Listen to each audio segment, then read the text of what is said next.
Идэвхтэй 2-р Коринт номын 2:14-д бидний Христ дотор ямагт ялуулдаг бөгөөд түүний тухай мэдлэгийн ангихын үнэрийг хаасайгүй биднэр түгээдэг Бурханд харин талархал нэвэг. Учир нь аврагдж буй болон мөхөж гүйчүүдийн дунд бид Бурханд зориулсан Христийн ангихын үнэр юм. Нэгэнд нь амнаас амьдах үнэр, нөгөөд нь үхлээс үхэлдэх үнэр авэ. Хин эдгээрт чадвартай вэ гэж бичигдсэн байдаг. Итгэлэгч Бурхны мэдлэгийн үнэр байна гэдг нь ямар утгатай болохыг та бидэнд зааж өгнө үү? Энэ үнэр итгэгч хүний амьдралд хэрхэн илэрдэг вэ? Мөн яагаад энэ үнэр нь зарим хүмүүст ам, харин зарим нэгд нь үхэл болдог гэсэн байна вэ? Аврагдж буй хүмүүсийн хувьд ч, мөхөж буй хүмүүсийн хувьд ч Христийн үнэр байна гэдг нь ямар хариуцлага дагуулдаг вэ? Баярлалаа. Эзэн таныг ивэг. Eerst цагт Масегийн хувьд эзний дахиудыг хөөж анхлын үнэртэн сүржигтэй хамт өрөх ёстой гэж заасан байдаг. Бүх зүйл эмх зэгцтэй нямбай бэлтгэх ёстой байв. Ийм дахиудыг Бурханд анхлын үнэр болгон өргөх нь дахиачдын үүрэг байлаа.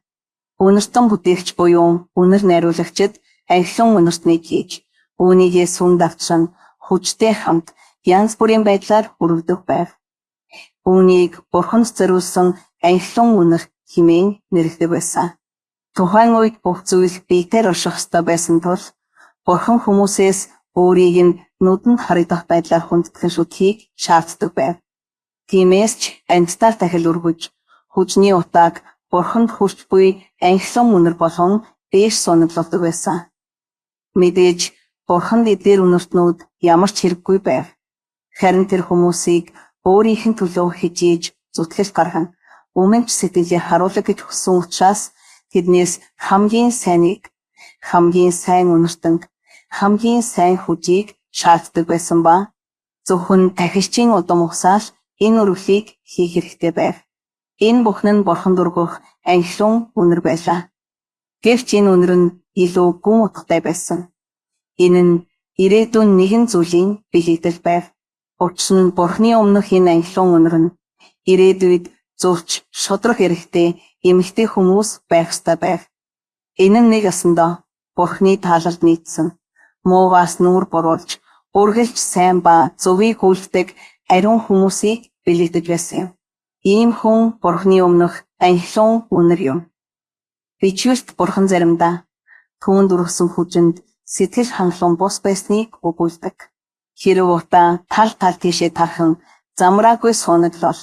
Энэ нь түүний дургуутсын тэмдэг байсан ба харин удаа шулуунаар тэнгэр үд сунаглал Бурхан дахлыг хүлээн авсны илрэл байлаа. Энэ нь ийм бэлгэдлийн утгатай юм.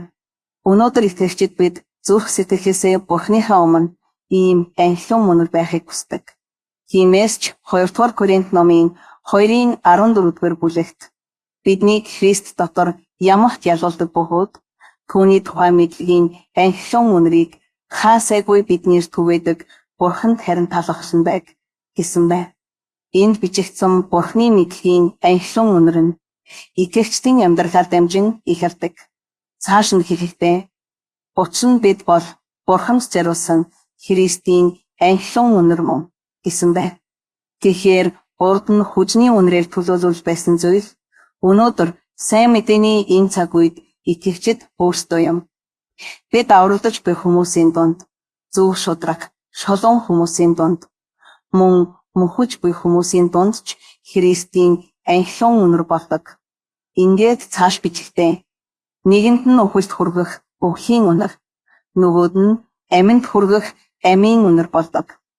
Хэн эдгээрт чадвартай вэ?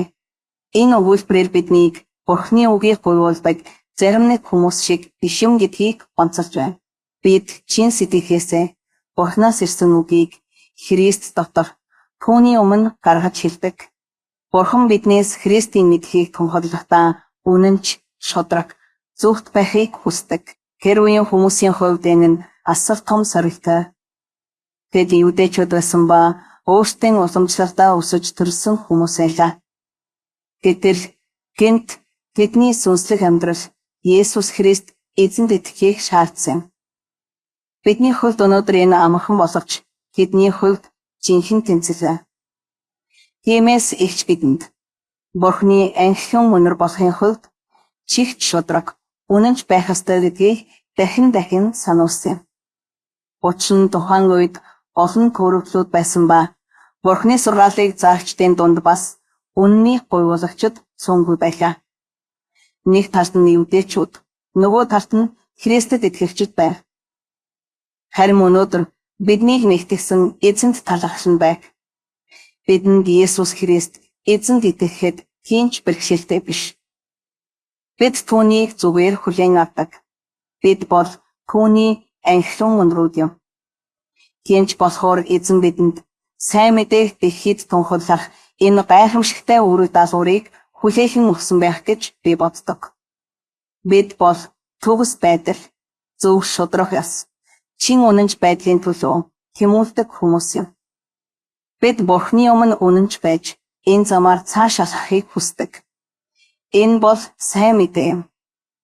Бурхан өөрийн оршихуйг хичээлж, өөрийн сүнсээр дамжуулан бидэнд ойлгуулж, ухамсарлуулж, энэ замаар үргэлжлүүлэн явхад тусалдаг. Энэ бол ариун эзний сайн мэдээ юм. Бидний хувьд энэ зам хялбар боловч зарим хүмүүсийн хувьд маш хэцүү. Гэсэн ч бид тэмцэхээ үргэлжлүүлэх ёстой.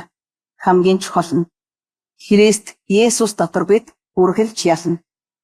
Бүх хүн төрлөختний ялалт Христ Есүсээр дамжин ярина. Мөн хүн бүрийн амьдрал дах ялалт ч мөн адил.